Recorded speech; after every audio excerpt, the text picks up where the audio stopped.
Good evening. Um, my name is Diana Wright. I'm the treasurer for the Boone County, Iowa Democrats. And I am immensely pleased tonight to welcome our candidate for the Iowa State House, House District 48, Penny Vossler. Um, Penny, I'm sure, is familiar to many of you, and I think we have an exceptionally good candidate. So at this point, I am going to let Penny introduce herself and tell all about who she is. Please note that if you do have a question, you can post it and we will try to get questions answered. And if you have difficulty, my apologies. Um, we've had fairly good luck with our technology the last few times we've used it. So without further ado, the illustrious Penny Vossler. Thanks, Diana. And thanks for doing this. Thanks for giving me the opportunity to tell people more about myself. It's hard to knock on every door in the county. I'm making a supreme effort, but there are too many thousands of doors in Boone County. So if you don't see me in person, my apologies. I'm trying.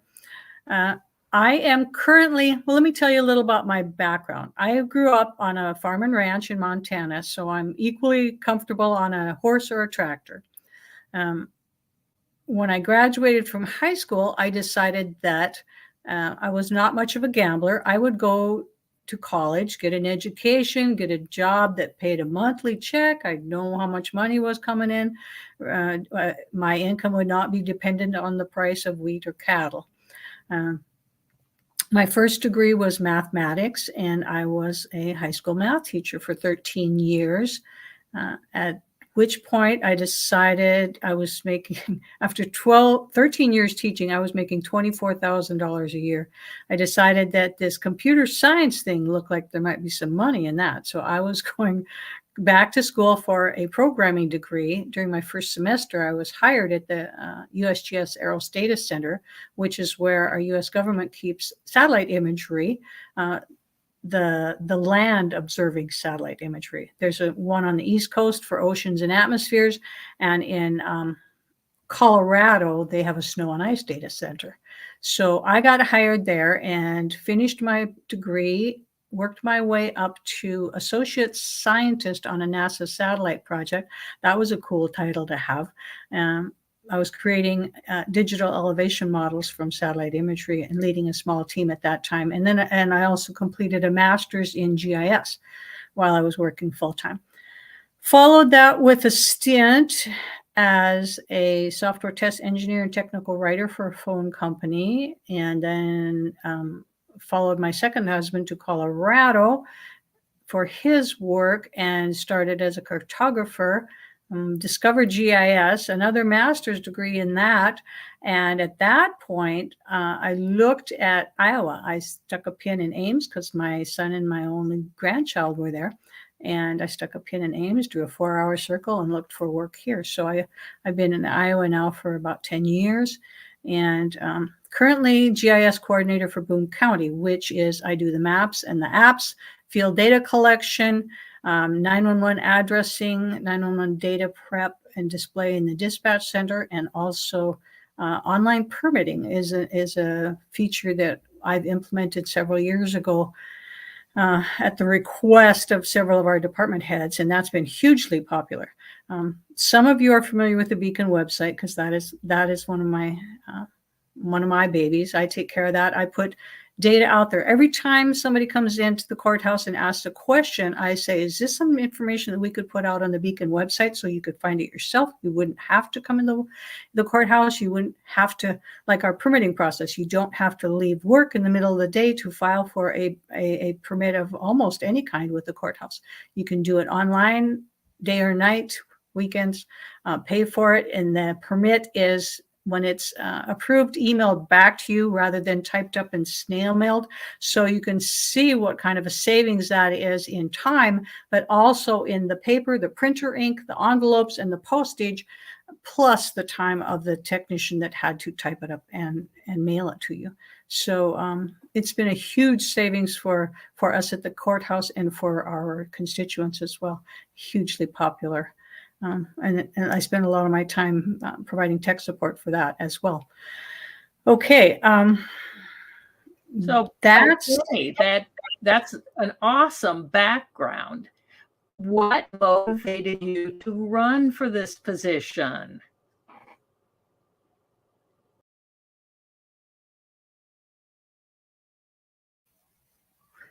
I'm back. And here comes Diana. I'm glad you apologized in advance for technical difficulties, so we don't have to. I figured your face was frozen there for a little bit. You were frozen first on my screen, but whichever. So, okay, I will just go ahead and talk a little bit about the things that are important to me. The first one is education. That's one of the reasons I decided to run for office, is because I've been watching the way education has been attacked in Iowa. As a former teacher, of course, this concerns me. When I was a kid in Montana, we took the Iowa Basic Skills Test. Iowa was the gold standard against which everyone else measured their educational attainment. And Iowans were justifiably proud of their education system, and they were fiercely protective of it, and they supported it, both financially and just in general. And the legislature has not funded schools up to the rate of inflation for years now. And you don't have to be a math major to know that if you're funding below the rate of inflation, that's a cut to your budget every year, because your costs go up, but the money the state gives you does not go up. So that means schools cut staff, they cut programs, they cut services, and kids suffer. Iowa's children have to compete in a job market, not just with the rest of Iowa, but with states around us, the rest of the country, and in some cases, the entire world. And we're failing those kids right now. And the lack of support that our teachers feel, I had wonderful, I taught in small rural schools, maybe 100 kids, K through 12, and the parental support was amazing. And our schools were they were the heartbeat of those small communities. They were the social center of the town. You know, everything that went on at the school, everybody attended, because that's where everybody else was. And it was entertainment. It really was. And when the school dies, the town dies. And there have been over 130 small schools closed in the last 4 or 5 years in Iowa. So the state has almost $2 billion surplus. They should be throwing some of that at the schools.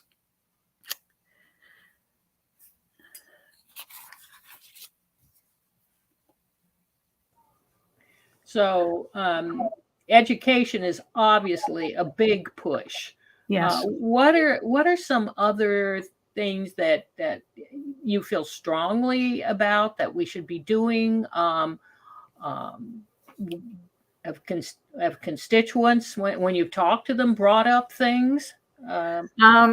Well, schools are really important to everybody that I talk to. There's nobody who's not concerned about our school system. Another issue that's come up a time or two is legalizing marijuana, and I'm in favor of that. When I lived in Colorado for a time, I actually voted to legalize marijuana, and there were some concerns amongst the population, but I could see that the illegal traffic and the money that was going to this criminal element for this product was huge. And I thought, we need to regulate this. So I voted to approve it. And it wasn't the first year, all of a sudden, Colorado had money for their schools. They put the money that they got from taxing and regulating and licensing and all those fees, they put all of that toward education and their roads and bridges. And wow, what a difference it made. What a difference it made. It didn't come from taxpayers. all that money for those systems. There were, we'll have all these problems. Well, marijuana is not our big problem in the state. Our big problem is a legal drug, opioids. And marijuana can actually be used for these chronic illnesses, for these chronic pain sufferers in place of an opioid. It's much easier on the patient, and it is not so highly addictive like the opioids are. So many of the addicts begin with a prescription for following a surgery or an injury or some sort of, something of that nature, and end up addicted. And so if we can replace that, first of all, for our medical uses, there are epileptics that can control their seizures with small doses of the CBD. And we really need to get that system up and running so that we can first of all, we can regulate, we can know that it's a safe product. We know what the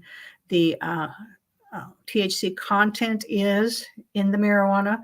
And also right now, all the states around us, except Missouri, have legal marijuana, and Missouri has it on the ballot for this fall. So we are losing millions and millions of dollars to the neighboring states every year because people are going across the border to buy it. I say let's keep that money at home. Thank you. I know it was several weeks ago you were pointing out to me, as your position as the GIS guru, that we had lost a number of daycare facilities in this county, and I know it's a statewide problem. And also, one of the things, affordable daycare, is one of the things that's on the state Democratic agenda or docket for the election. Do you have? Yes, I have opinions on that. I have comments, concerns. What might you see happening to improve the situation? Well, we've lost about half the daycares in 2 years in Iowa. 2 years ago, I mapped those for our law enforcement. So with a 2,000-foot buffer around them for, no drug sales, no sex offenders can live here, those kind of things. So I mapped them 2 years ago. We had 52 this year when I mapped it, 26 daycares in the county. So no wonder people are complaining they're having a hard time finding daycare. It is literally disappearing. And I have a couple of ideas for that.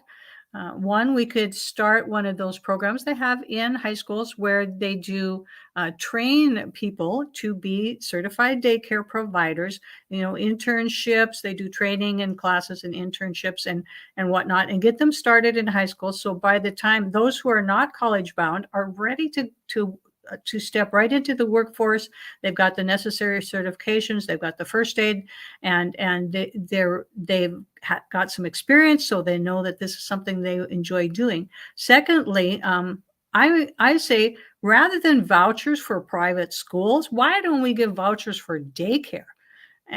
That way we can pay our daycare providers.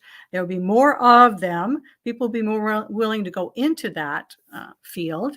And another thing to cut the need for daycare is let's set up a preschool program for 3 and 4-year-olds. That would take a huge load off of our daycare providers. That would also give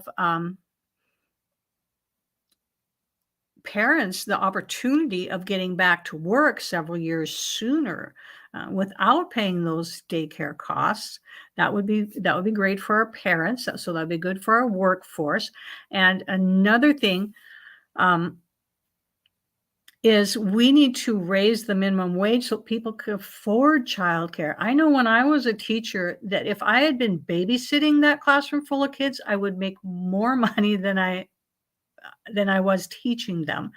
And but daycare is terribly expensive. And if you're on a minimum wage, one child in daycare used to split my teaching salary my first year with my daycare provider for one child.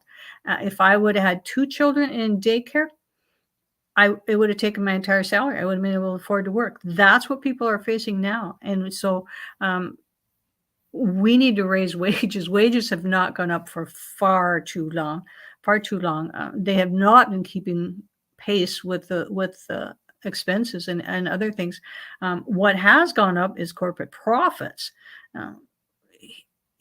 Huge, sucking all the money out of our economy and giving it to very wealthy people, and just not taking care of the rest of the population. There's a huge imbalance there, and we should make efforts to fix that.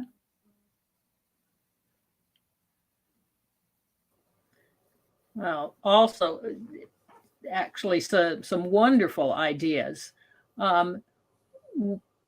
Going beyond the daycare issue, what other issues are being brought up? Other things that are of concern? Well, a huge concern of mine, and another reason that I wanted to run for this position, was that my opponent has supported my opponent. Most of you have not met and don't even know who represents you. That's what I'm finding knocking on the doors. They, yep, missing in action, that man. Anyway, he has voted for the 6-week abortion ban, and he would be happy to vote for a total abortion ban. Now, a 6-week abortion ban is in effect a total abortion ban because most women don't know they're pregnant at 6 weeks. So by the time you find out you're pregnant, it would be too late to do anything about it. And these laws that they're pushing at us are written by a rather fanatical element who apparently doesn't have a very firm understanding of the human reproductive system, and they are not consulting an OBGYN or any specialist of any kind in the woman's body. My first pregnancy was a tubal pregnancy. If for those who might not know, that's when the fertilized egg gets stuck in your fallopian tube and does not make it all the way down to the uterus. When it's stuck there, it starts to expand, and there's not room for it, of course, and there's nothing you can do about it. The procedure, the emergency surgery that I had that saved my life to remove that is technically termed an abortion. And that would be illegal. In a lot of states right now that have passed a full ban, doctors are having women come in this situation, and they can't do anything for them. They put them in the hospital and wait for that to rupture and then attempt to save their life. My doctor at my last appointment said that you can bleed out from that in 10 minutes. So this is a huge risk to women's lives. And it just appalls me that it's generally men making rules for women's bodies when they don't even understand the woman's body. And so, yeah, you need some women in the legislature to point some of this stuff out to them before this stuff gets passed and becomes laws. And you need women who will stand up for a woman's rights over her own body. And so that is a clear differentiation between me and Phil Thompson, is that he thinks that you don't need any rights over your own body, that, you know, he can make those decisions for you. And I think the next time I go see my gynecologist, I'm going to call him up and ask him when he's free to go with me in case there are any decisions that need to be made about my healthcare, because you obviously don't feel that I have the capability with my doctor to make those decisions on my own. And there's other fallout that comes out of this. If by way for clarification, I have a background as a physician. I'm now retired, and I'm thankful that I am retired. But in states that are going to have more restrictive abortion services, medical providers are less likely to want to go there. And Iowa may well become one of that. We already in this state have a dearth of providers for OBGYN. So many hospitals don't offer that service anymore, and women are having to travel further, and it's riskier for them. There are a lot more mothers and babies both who die because we don't have a conveniently local, you don't have a provider nearby. You don't have a hospital with any facilities, and you don't have a doctor. And one example is recently the hospital in Keokuk closed. So there's a county and a hospital, I think it was Keokuk or Fort Madison. It was one of the larger cities in southeast Iowa. They now have no hospital. It's there that goes beyond the debate over reproductive issues. Right. We are making Iowa unwelcoming to medical professionals who would fear the loss of their license if they have to choose between saving this woman's life or letting her die because they might lose their license if they do something. And that's not a choice. The medical professionals right now, Texas can't, doctors or nurses, they're really starting to hurt for those medical professionals, and they can't offer them. They offer them huge increases of money from where they're working, and they won't go there. They refuse. And Iowa's going to become the same way. Already we're getting a bad reputation with teachers because of the lack of support and some of the really obnoxious statements, like the sinister agenda one. The teachers have a sinister agenda. Well, I had a sinister agenda. I was determined that freshmen in high school should learn to solve the quadratic equation. That was pretty sinister, they thought. That is tame by comparison, isn't it? But I had such great parental support. The parents stood by me. A kid knew that if they got in trouble in school, they were going to get in trouble at home too. So they generally behaved fairly well. And still, discipline is the worst part of that job. And if you don't have full support from your administration and your parents, I can see why you just throw up your hands and say, hey, I can go to Minnesota. They support their teachers there. They pay them a lot better, better working conditions, fewer classes. I've talked to teachers here that they've, we used to have 3 teachers that taught this subject matter. Now we have 2. That means we have another class during the day. Our class sizes are larger, and one teacher was teaching 2 classes at the same time. She would teach one class one day, and she would be in the other classroom the other day, and the kids would have a worksheet or something that they weren't doing when she wasn't there to supervise them. So the education is already suffering big time, and it's not going to get any better unless we have to throw some money at it. Take some of that surplus and spend it on our kids' futures. And one of my concerns is with the recent tax cut. There's predictions that the state funds and state budget will be looking much more, shall we say, grim a few years down the line, and that will make the situation even it would worse. be about 25% of our state's budget will disappear. And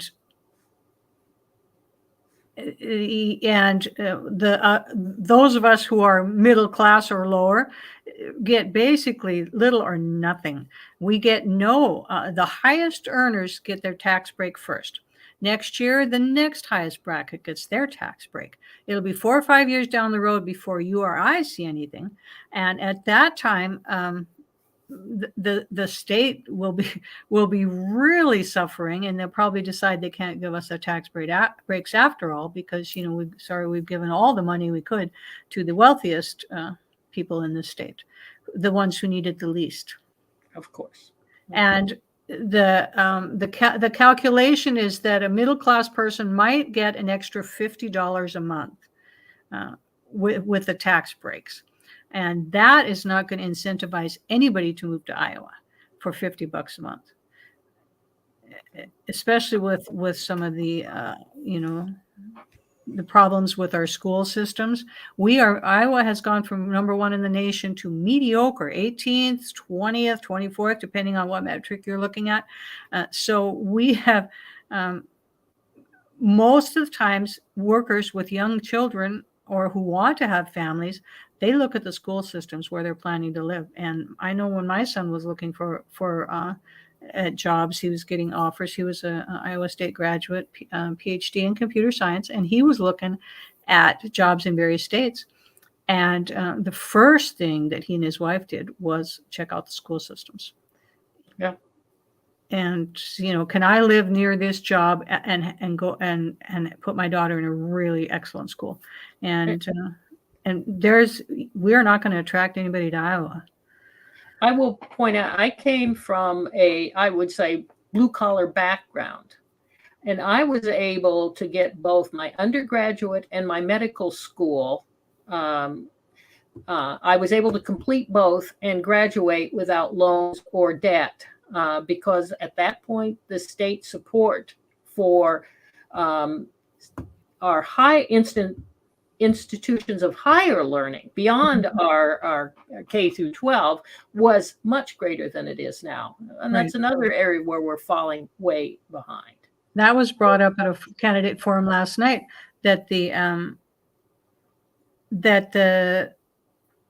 amount of money given to these higher education institutions was so small that they've had to increase it was about a quarter of the increase in their costs for this year. So the rest of that has to go to tuition increases, and we're just pricing college out of reach for kids. Yeah. Yeah. I had small college loans. I had some scholarships. We're farmers. We didn't have a lot of money especially not for paying tuition. So we got by, but I did take out some Pell Grant, or I had some Pell Grants, and I took out some student loans. But they were back in those days, student loans were different than they are. They were guaranteed at a low interest rate, 4 to 5%, something like that, for the life of the loan, and it was held by the government, and they were the ones that administered it. Nowadays, they've been selling off the student loans to these predatory lenders that jack up the prices, the interest rates up into the 20-some% sometimes. There's people who they've paid the amount of money they borrowed back 2 and 3 and 4 times, and they owe more now than when they started. And it's just ridiculous. That's but that's a problem that needs to be addressed at the national level. Yeah. Yes. I noticed your opponent is. I saw an ad by your opponent saying he was going to come down and fight hard on Biden's inflation, and I just wondered how a candidate or a representative in the Iowa House of Representatives could do much about inflation, which seems to be more of actually a worldwide problem. But it is. It definitely is. Yeah. You really have to know what you're working on, don't you? So, what other things would you like people to know about what you would like to work on, or are there other things you'd like to address tonight? Well, let's see. We've talked about lowering costs for working Iowans. Some of my, let me grab one of my flyers, see what I have missed. Oh, rights. Oh, good grief. This was one of the reasons I ran in the first place. I have noticed an erosion of rights, and I'm sure you have as well. First of all, we'll start with voters' rights. The so-called Voting Security Act of a few years ago took our the early voting period, and it's now been cut in half. From it used to be 40 days, and now you're like to 20 days, or these periods have all been cut down. We didn't make any changes to the way we vote or how voting is administered or how votes are counted. Nothing like that. Just shorten up the period and shorten the time during the day when you can vote, so that makes it harder for shift workers to get to the polls. You have to, those who go south in the winter now have to stay in Iowa longer so that they can get their voting done and then before they go south. If you want an absentee ballot, if you mail it before election day, they would count it before. Now they don't. It has to be received in the office before election day. And they shortened the time period that they could mail them out before election. So now it's something like 21 days, 20 or 21 days is all you have from the time they can mail a ballot to you, and you have to have that ballot back in the office. So there's got to be 2 mailing cycles, and sometimes the mail isn't all that reliable. I wouldn't say that voting absentee ballot is risky, but it's not as good an option as it used to be. And nothing that they did to make voting more difficult for us made voting any safer. So I don't believe it's the job of my representative to make my life more difficult. And as your representative, I would work to, first of all, restore those rights that we lost, those voting rights, and look for other ways to make voting more inclusive. I like the fact that Boone County now has a drive-up voting for disabled people. You could drive in, pull into the slot, dial the number, and somebody comes down with your ballot, checks your ID. And you can vote right then and there. That's a great service, but you do have to drive into Boone to get that. So I don't know if Boone County as a whole needs more satellite locations, but I think that larger cities definitely do. And they made our drop boxes illegal, even though the drop box is the very same thing as the postal box that they use to mail ballots back and forth, but it's illegal for us to drop one in there for some reason. Again, what they've put forth just makes voting less convenient. And I would like to roll back all of those changes to our voting system. We didn't have any issues before. We see this on occasion with our legislature. They have what I consider a solution in search of a problem. We don't have a problem with this in Iowa, but some other state passed a law, and so we have to have that same law here, and that same law generally disenfranchises some part of our population. So that does not make me happy. And so I would like to go down and work for people's rights instead of against people's rights. Other rights that besides the voting rights, workers' rights. Our union workers lost their ability to do collective bargaining on almost anything except their wages. And I would like to restore the rights of our union workers to negotiate for safer working conditions. And it is up to us. Since the legislature took those rights away, it's up to us to put people back in the legislature who will restore those rights. There's no reason that a worker, especially during a pandemic, doesn't have the right to say, you have to put some procedures in place to protect my life. People died for profits, and that's not right. So again, we need to work on restoring some rights for our union members and supporting them. The final rights I'd like to talk about are reproductive rights. And again, women need those. This is a very personal decision, and nobody in the legislature has a right to interfere in a woman's healthcare decisions. Thank you, Penny. This has been a really good discussion. Chance to hear a lot of details about the things about which you're passionate and which I would hope all Iowans should be passionate and engaged. So I would encourage everybody to get out and vote for Penny, whether you do it absentee or early in person or go to the polls on November 8th. Vote for Penny Vossler for Voting House. starts next week. Early voting on the 19th. Yes, I'm planning on, it starts next Wednesday, and I'm planning on getting out there Wednesday if at all possible. And I will be walking upstairs to the second floor at the auditor's office to cast my ballot on Wednesday. Yes. So I hope to see you there. And please, it's so important to vote this year. There's so many issues where Iowans are going to lose if we don't put the right people in the legislature. Amen. And talk to your family members, especially the young women, but not just the young women, because we have two words for young men in this situation: child support.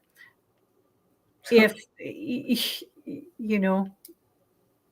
you're tying down not only that woman for the next 18 years of her life, but you're also tying down some young man. So get those kids fired up and get them out there voting. Right. And don't forget, you can actually, even on election day, you can register to vote. So bring you not just a photo ID, but you will need a proof of residency, so electric bill or something official like that that's been mailed to you. Something like a utility bill with your right. name and address on it. Right. So look up Boone County website, elections, or the Secretary of State's website. You can find out what documentation you need to bring if you're going to register to vote on election day. And but I think it's register up to like 5 days beforehand. Everybody that's voted, don't forget, precinct boundaries have moved. So make sure you check your polling place. Like for those of us in the rural areas, your voting place may have moved to a different town. So check before you go. You may be in a different district entirely. Quite a few of our rural people are in a different district, and there are 2 new polling locations. But I won't tell you what they are for which one, because you may be in it. You may think that I'm an RP2 and now you're an RP3. So it's a good idea to check into it. Oh, there! I just made an app, Where Do I Vote app, and put it out on the front page of the Boone County website. I put that up today, so you can check where your precinct boundaries are, where your polling locations are, and sample ballots are attached. So pull those sample ballots, open those up, and look at who's on the ballot. Research what they stand for. There are some judges up for recall. There are some. There's an amendment 1 that you want to certainly vote against, because that is not a reiteration of our Second Amendment rights.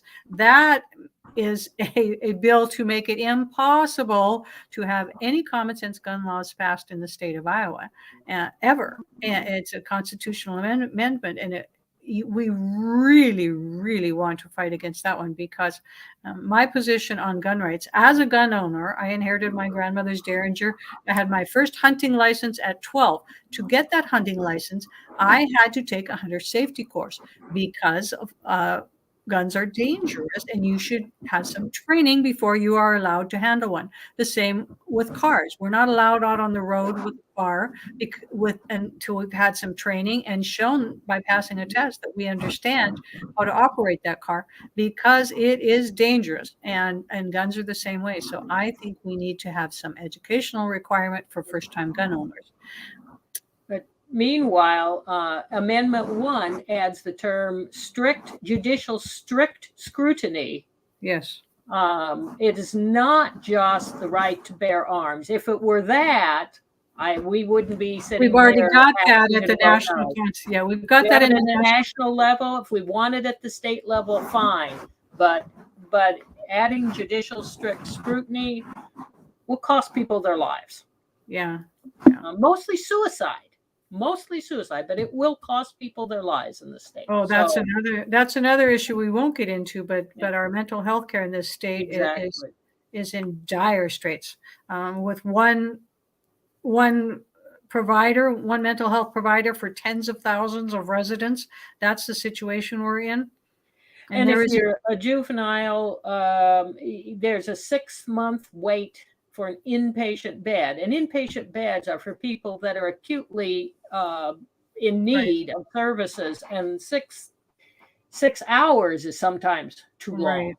And the people who are really pushing for mental health care are law enforcement officers, who are often called to be the first line of intervention when somebody's having a mental health crisis, and they're not trained for it, they're not prepared for it, and then they have to haul these people off to jail and keep them there. There's no bed, there's no treatment, they can't get them seen and on some medication. These people are in crisis, they're a danger to themselves and others. It's a really bad situation. So again, there's something we could do with some of our surplus money. Why don't we throw some money at this problem? There are things that money will help. All right. Well, thank you, Penny, for taking the time tonight. And for those of you who are watching later on recording, I'm sorry you won't be able to directly ask questions. But certainly, if you do have any questions or concerns, Penny has her Facebook page, website. You can follow me on Twitter and Instagram, and an occasional TikTok video drops. There you go. There you go. So again, thank you so much. Penny Vossler, candidate for Iowa House District 48. And I urge you to not vote often, but vote early, or if you don't, vote on election day and vote for Penny. Thank you so much, everybody, for your time tonight. Thank you too, Diana. You're